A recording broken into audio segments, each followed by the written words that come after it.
And so at last, we finally, and I really do mean it this time, bring the hunt for Ixus Nagas to a close with the beginning of issue 66 of this comic. After 6 issues, it's coming to a close. And yes, I went back and counted, this arc really did only last for half a year, even though it feels like much longer. This image boldly claiming that Sonic the Hedgehog is defeated would be a lot more epic if Sonic's eyes didn't look so weird with their attempt to make him look like he's clenching his eyes shut tight, and if Nagas' lower lip didn't look like it was slowly trying to take over the rest of his face.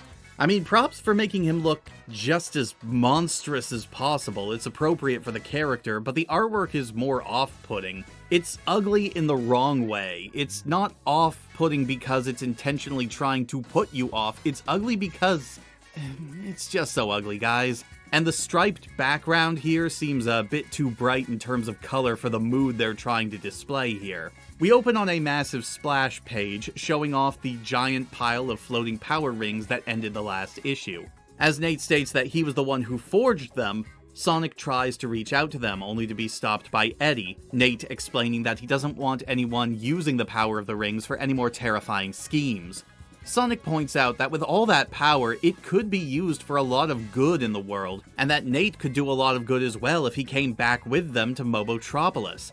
Nate refuses, however, stating that his time as a hero taught him one very important thing, that being a hero never works. Before this argument can continue, there's a sudden rumbling coming from the room around them, throwing everyone off their footing, with Nagas revealing himself through the earth, once again demonstrating another elemental power he possesses, the ability to shape and manipulate the ground. So Nagas is essentially the Avatar now, got it.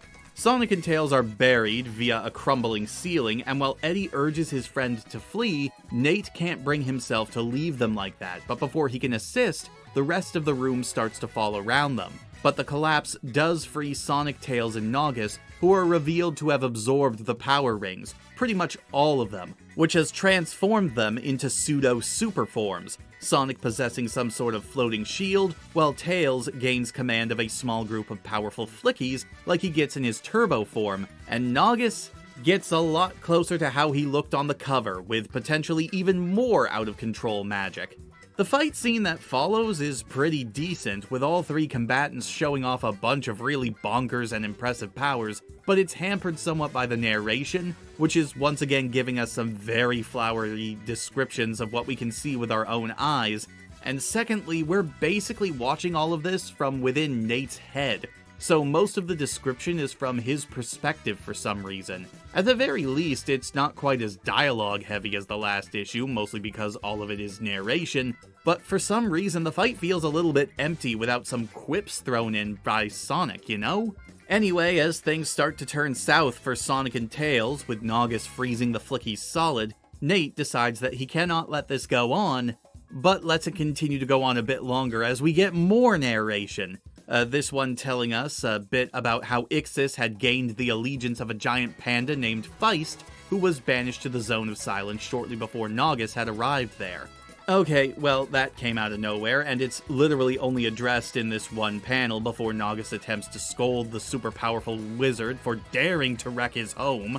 Nagas attempts to throw him into the rock wall, but Tails grabs him, only for both him and Sonic to suddenly lose their powers. Nate noting that neither of them seem to remember exactly what happened. And then they both collapse, while Nagas' powers only seem to grow even more powerful, with the narration positing that if this keeps up, he might have mastery over physics and reality the same way he did in the Zone of Silence, though he does still have some loose ends to tie up, including Nate Morgan.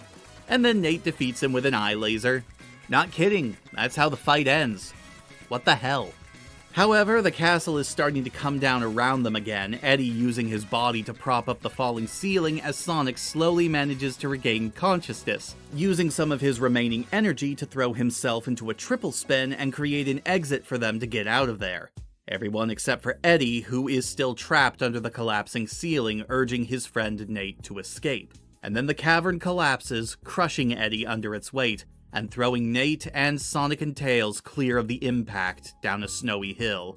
And we end the story on a very somber narration, saying that Nate Morgan might have finally managed to win a battle, but he has paid dearly for that victory.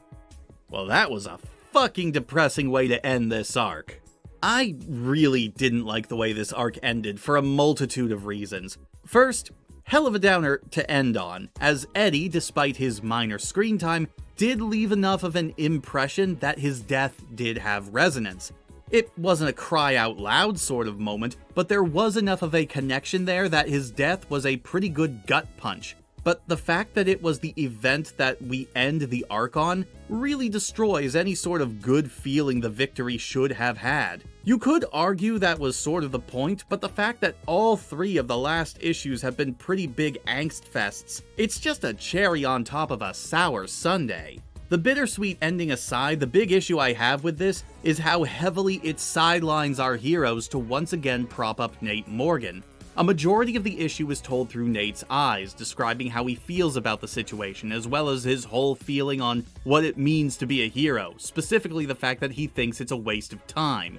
And then there's the fact that he's ultimately the one who defeats Nagas in this issue, with a single attack as well. A pseudo-super Sonic and Tails couldn't take him down, and in fact ended up losing all of their energy and conking out right afterwards, while Nagas, for some reason, seems to get more and more powerful as the fight goes on. And yet, an eye laser is enough to put him down for the count, apparently. I do appreciate the fact that the arc did try to make Nagas an actual threat, rather than just giving him limited crystal powers, but it really did feel like some of these powers were just them pulling abilities out of their rears, especially considering that some of these powers would have been really nice to show off when he had been squaring off with the Freedom Fighters originally. And again, the biggest issue is how Nate is the central focus of this ending, when he wasn't built up to, mentioned, or hinted at all. Like, not even at the beginning of the arc.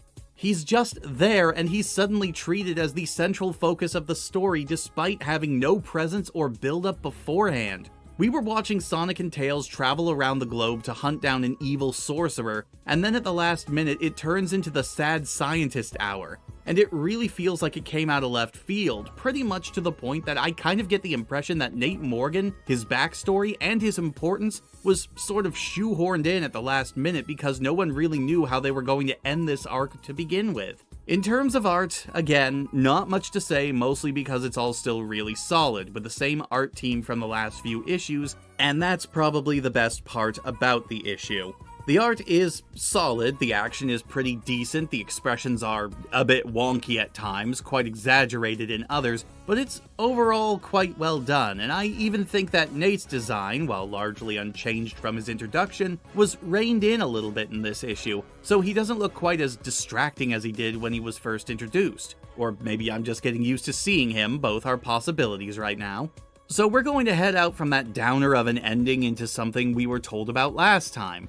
Rather than following up on the whole library story that we were shown at the end of the last issue, we're going to be taking a look at the promised origin of Ixus Nagas. And it starts not with Nagas, but with these 3 charming creatures, 3 wizards, working together to unlock magical secrets that were lost in the bygone days of fury, as it's referred to here. There's Agunas, a rhino, Nuskau, a bat, and Suguna, a lobster. They're apparently powerful elemental wizards who worship some sort of entity known as Ixus, not the wizard. While each of them is a master of a particular element, they've been teaching each other their various magical abilities in hopes that combining their powers would allow them to glean the lost knowledge of what happened in the past so that they could harness the destructive powers for themselves. However, there is one more element that none of them have any mastery over, that being fire. As such, they decide they need to go straight to the fire's source, straight to the sun. Might be quicker to just rub 2 sticks together, but okay, whatever floats your boat, guys. The 3 of them travel across land, sea, and air in an attempt to get closer to the sun, but their natural distrust and paranoia of each other, as well as their power-hungry natures, lead to them starting to betray one another, trying to use their powers to give themselves advantage in the elements to get ahead of each other, to try and make sure they're the only ones who get the power of the sun, leading to them holding on to each other as they fly straight into the sun, despite the fact that if any one of them were to die, the Order of Ixus would cease to exist according to them. And so they disappeared into the sun. And then we see a young Prince Max witnessing a shooting star falling from the sky. Later, while having dinner with his parents, there's a loud crash from the hall, and when they go to investigate, they find Ixus Nagas, who humbly offers his services to the king as a wizard of immeasurable power. Gotta be honest, I rather like this story. A lot of the mysticism is pretty ill-defined here, but that's been the same for Nagas for a while at this point, mostly owing to the fact that there was never really a strong plan for his powers to begin with. But the idea of these three powerful sorcerers trying to work together, but secretly wishing to have all that magical power for themselves, is a compelling origin. And the idea that all three of them were somehow merged together in the sun into this powerful, if unstable being, is actually a really interesting concept. And it makes me pretty annoyed that nothing's really going to be done with this information for about 100 issues and some change. Again, the narration is a little overbearing, but in this instance, I do think it works a bit better, mostly because this is kind of trying to be like it's reciting an epic tale, some sort of legend, despite the fact that, according to the time frame of this story, Ixus was really only created about a generation or so before Sonic and Friends came to be. It's a fairly straightforward origin story, so there's not a lot to say, especially since, well, as interesting as the concept is, there's not a lot of substance. The three wizards that make up Ixus don't have any real definable personality beyond their shared paranoia and power lust, and the biggest difference between them is their designs. It does give us some interesting lore about the past of Mobius, implying that some real bad stuff went down in the past, and given how the globe looks in the first panel, it probably set society back a few hundred years. The artwork is a lot more scratchy and detailed this time around. We had the same penciler, Stephen Butler, but we had Andrew Papoy as the inker and Frank G as both the colorist and the letterer. I don't know what it is, maybe it's just the much different character design here.